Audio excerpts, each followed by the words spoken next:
Chers téléspectateurs, très heureuse de vous retrouver sur la télévision Sangadilo. Bienvenue à ce journal dont voici les principaux titres. Les habitants de la zone Gatumba doivent quitter les lieux qu'ils le veulent ou non. Déclaration du ministre de l'Intérieur ce vendredi après une réunion avec 5 ministres et les différentes institutions chargées de la prévention et gestion des catastrophes. Et vous aurez les détails au cours de ce journal. Certains élus du peuple ont des inquiétudes quant au fonds qu'ils devraient verser dans le trésor public. Les coopératives extractrices des matériaux de construction, mais qui n'ont pas été acheminés. Le ministre des Finances, qui était invité à l'Assemblée nationale ce vendredi lors de l'analyse budgétaire 2022-2023, a tenu à préciser que le nom du compte via lequel ces fonds sont versés a été changé. Après une courte pause, les détails.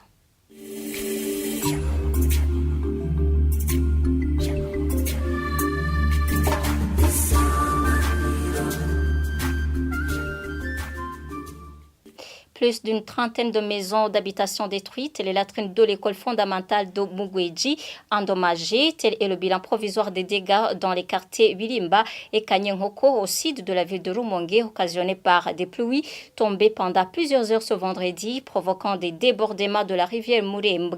Les victimes de ces intempéries demandent une assistance d'urgence. Augustin Minani, administrateur communal de Rumongue, dit qu'on est en train de dresser un bilan définitif pour des mesures conséquentes. Jean-Pierre Misago. Des personnes assises près de leurs biens pêchés au bord de la route nationale numéro 3, des matériels de couchage et autres biens ménagers exposés au soleil, d'autres essayant de dégager à l'aide des motopompes l'eau qui avait inondé l'intérieur et l'extérieur de leur parcelle, d'autres encore essayant de sauver les biens ménagers des maisons détruites. Telle est la scène qu'on observait l'après-midi de ce vendredi dans les parties sud des quartiers Birimba et Kanyenghoko de la ville de Rumongue. Certaines victimes, visiblement désespérées, suite aux dégâts causés par les crues de la rivière Muremwe, combinés aux eaux de ruissellement provenant des quartiers Mugomere et Birimba, où elles ont même endommagé les latrines à l'écofo de Mugweji, demandent d'être assistées dans l'urgence. Contacté à ce sujet ce samedi matin, Augustin Minani, administrateur communal de Rumongue, dit qu'on était encore à l'établissement du bilan définitif pour voir dans quelle mesure on peut intervenir. Je vous le dis en titre, les habitants de la zone Gatumba doivent quitter les lieux qu'ils le veulent ou non. Déclaration du ministre de l'Intérieur ce vendredi après une réunion avec 5 ministres et les différentes institutions chargées de la prévention et gestion des catastrophes. Martin Niteretse a annoncé que cette déclaration commence avec la semaine prochaine pour protéger la population. Les sites d'accueil sont pour le moment en train d'être aménagés à Mubimbi, Kabedi et d'autres provinces. Nous devons ces images à la télévision nationale.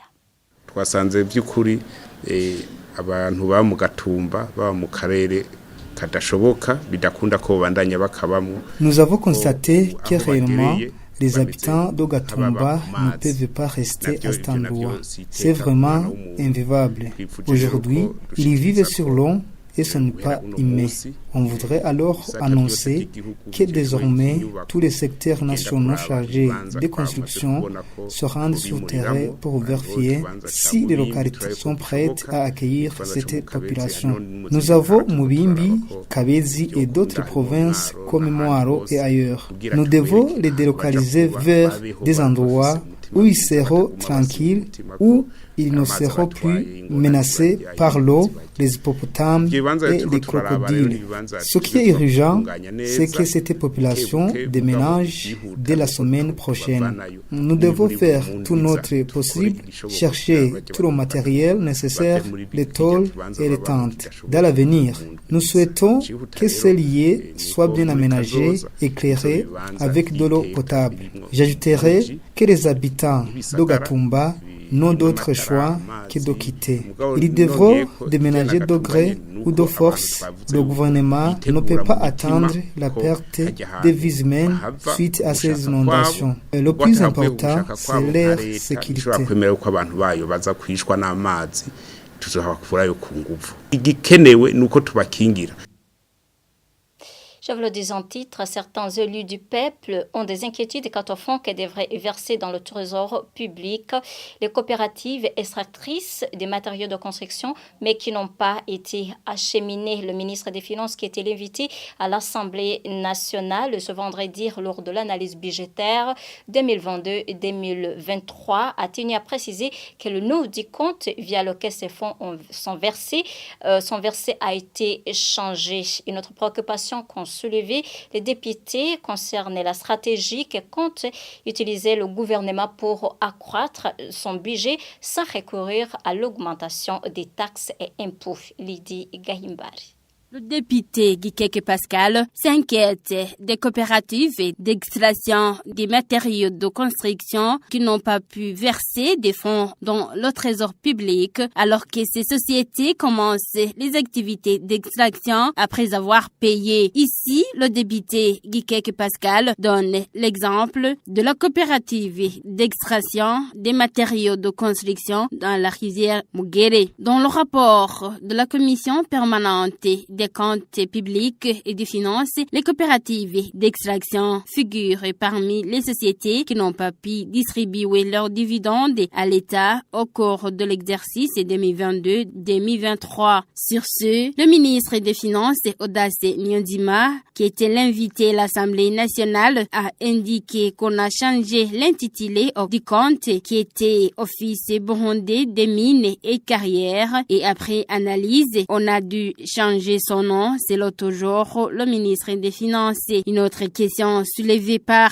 les élus du peuple est de savoir les stratégies que compte utiliser le gouvernement pour accroître le budget ou pour maîtriser les dettes intérieures et extérieures. Le député Joki Chantal Nijimbere demande au ministre des Finances à quel niveau cette mobilisation accrue se relève pour le changement par rapport à l'exercice budgétaire précédent. Sur ce, le ministre des Finances, Odace Nyondima, tranquillise que pour la mobilisation accrue des recettes ne dépend pas de l'augmentation des taxes et impôts. Plutôt, on va obliger tous les contribuables à payer leurs impôts sans exception. Le ministre des Finances d'ajouter qu'on va aussi utiliser le système de digitalisation dans ce secteur pour éviter toutes sortes de tricheries afin d'accroître l'équité fiscale.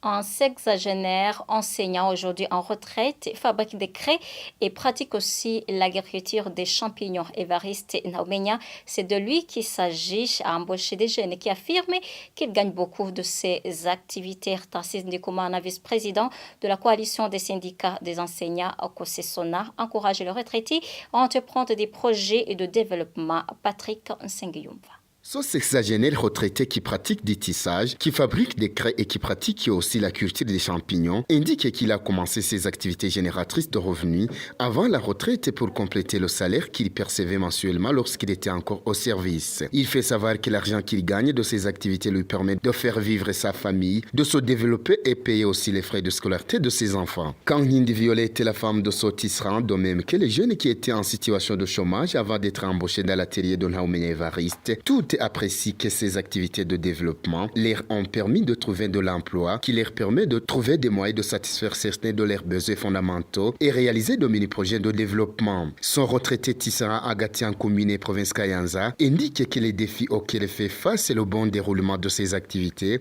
sont surtout le manque de devises et la fermeture des frontières rwando-burundaises, ce qui fait qu'il s'approvisionne difficilement aujourd'hui en des matières premières. Ndikoumana Tarsis, vice-président de la coalition des syndicats des enseignants Kosesona en Sigra Kayanza, fait savoir que les enseignants aujourd'hui en retraite vivent dans des conditions difficiles. Il trouve, lui, que pour que les retraités puissent survivre et réaliser aussi de mini-projets de développement, ils devraient toucher des frais de pension égaux au salaire qu'ils percevaient lorsqu'ils étaient encore au service. Vous saurez que plus d'un parmi les anciens fonctionnaires de l'État aujourd'hui en retraite grognent que les frais de pension qu'ils touchent ne leur permettent pas de satisfaire les différents besoins de leur famille. Depuis Kayanza, Patrick Nsengiva pour la radio Sanganilo.